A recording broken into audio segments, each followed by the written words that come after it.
yegg si leen ak jàmm fii ci Mbodiène TV. Mbodiène TV télé Cheikh Modou Mbodj la def naa ko muy sama yitte. télé Cheikh Modou Mbodj ñi ngi leen di sàkku ngeen abonné ci chaîne bi def ko seen yitte ngir jot bépp vidéo ca nam gën a gaaw jërëjëfati Cheikh Modou Mbodj.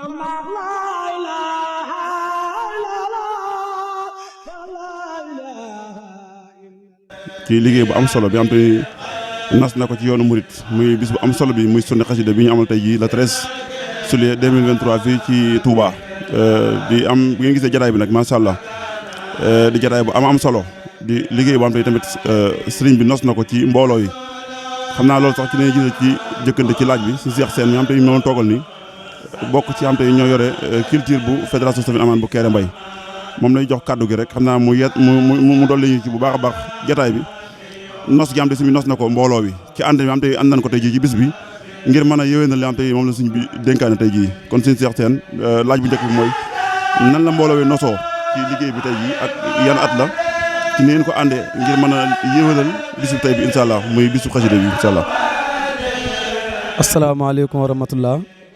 mbokki jullit yi mbokki taalibe yi ñu ngi leen di nuyu bu baax di leen siyaare di ñaanal Cheikh Mamadou Mountakha suñu borom guddal fan loolu te may ko wér ñaanal borom ëtt bi ñu nekk di sëñ Ahmadou Makhtar Mbacke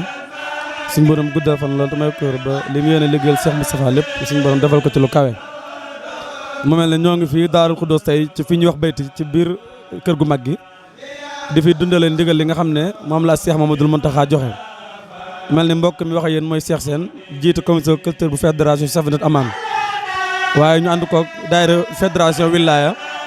ak ñaari guddi Ndakaaru ak Mafatul Bisri fas yéene dundal bis bi nga xam ne moom la Sëñ Mountakha Mbacke joxe ndigal jafe nañ ko nañ ko santaane bañ xëyee lañ ko tàmbali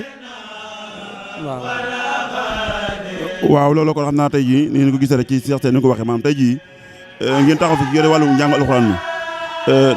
nan ngeen tëral tey programme tey jii ci bis bi ngir ndigal li ngeen mën koo mën a mot ni ko suñu bëggee. waaw mel programme bi niñ ko nose rek mooy dañoo tënkoon ne ci mbaar mi li waalu am di ak fii ci biir bayti mbaar mi ne ci biir bayti ak waa ñaar guddi Ndakaaru kër Sëñ Abdou Dieng barab bu ci nekk rek ñoo fa ay kuréel waaye nag daat fay amal njàngum durus yàlla dogal na ni fii ñu ne ci bayti nag njàngum durus mi ñoo ko jiite ak njàngum kuréel yi sëñ Moustapha Mbaye ak mbooleem ñi ñu ko àndal ñëpp mel ne biñ xëyee tàmbali nañ kuréel yi di booba tey kuréel yaa ngi jàng xasida yi waaye ñu ngi amal durus bi ci barab bi ba defe naa ni def nañ ci ay lim yu takkoo takku ci ay xasida ngir fas ko yéene jëfe ndigal li nga xam ne sëriñ bi joxe na ko incha allah. kon maanaam ànd bi muy ñetti kuréel yi am te ànd nañu fàttali leen ko mooy fédération Safina Amaan bu Kéré Mbay ak Wilaya kuréel mu Fatou Bisri ak ñaari guddi Ndakaaru yi ñoom la sëñ bi boole woon ci bisu xasida yi am te moom la njëkkan def ba léegi nag loolu la ñuy wéyal nii kon moo waral jataay bi suñu Cheikh Sène kii ngeen doon jàkkaarloo ci kàddu gi mooy rek culture bu Kéré Mbay kon ñu ànd boobu muy ànd bu rafet ñu ñaan suñu borom subhanahu wa taala ànd bi yàlla na ko suñu borom dëgëral kon site bi ngeen tey moom ngeen àndal tamit di seetaan muy Wilaya TV bi ñoom it ñu ngi leen di gërëm bu baax a baax ci taxawaay ndax lépp am te seq nañ ko ci wàllu kër gi ak lu am tey moo kër gi soxal ñoo koy ànd muy lu rafet lool kon ñu ñaan suñu borom defal ñu tawfiq defal ñu xéwal loolu la leen fi jëlewoon tey kon jërë ngeen jox salaamaaleykum wa rahmatullahi wa barakaatu. yegg si leen ak jàmm fii ci Mbodiène TV. Mbodiène TV télé Cheikh Modou Mbodj la def naa ko muy sama yitte.